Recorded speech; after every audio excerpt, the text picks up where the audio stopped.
I'm Mark Ferguson at More Fire Public Relations, and I'm delighted to be joined by Juliet Grout, Security Architect at IBM. Hi, Juliet. Nice to see you. Hi, Mark. Good afternoon to you. We're going to be talking today about the C11 and University of Gloucestershire's online Cyber Symposium, which is being held on Thursday, the 17th of June this year. And I just wanted to begin by asking you to tell me a little bit about your role at IBM and what it involves.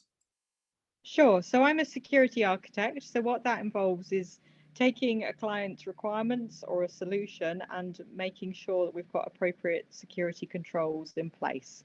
So that can be anything from technical controls, so firewalls, to logical controls and everything in between. It's looking at the whole solution and making sure our clients are as secure as possible. So you're keeping the organization safe from beginning, middle through to end, yes? Yes, essentially taking the requirements and then looking at what technical solutions will meet those requirements. What do you feel is the most significant cyber threat facing organizations today? I think it's twofold. So one, ransomware attacks are clearly on the increase. There's a lot of evidence, and the recent X-Force report that was put out kind of demonstrated that. The other really interesting thing, I think, is the SolarWinds attack that came public in December last year. So looking at third parties being attacked, and then third parties, in this case, obviously kind of the backdoor being propagated out to thousands and thousands of organizations. So I think that's really shone a big light on the third party vendor risk. Do you feel as though these attacks are becoming more advanced in their nature? I think it's difficult to say. I certainly think from the nation state perspective, so you kind of look at someone like North Korea or Russia, and if you start to understand what the sort of state apparatus behind it, you sort of think they've got unlimited time, unlimited resources.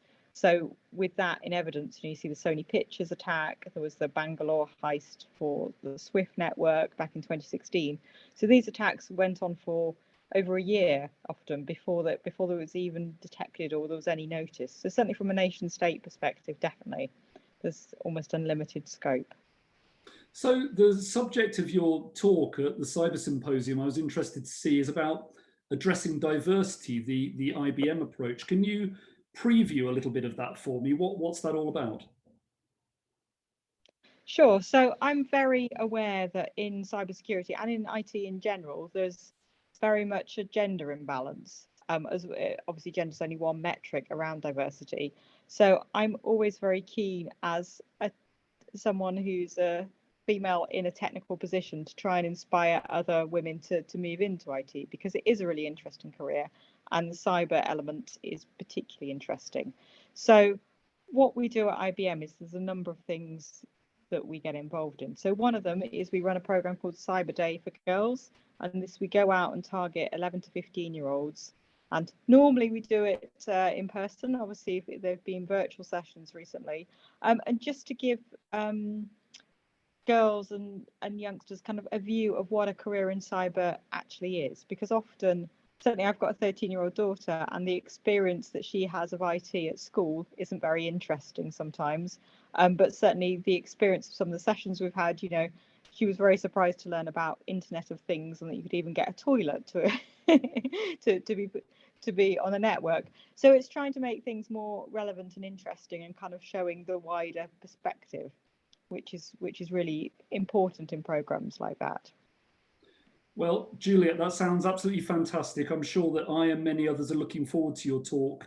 Now, if anyone wants to register for the Cyber Symposium event, they can go to gloss.ac.uk/event and find out more details there, or simply search online for the C11 Cyber Symposium.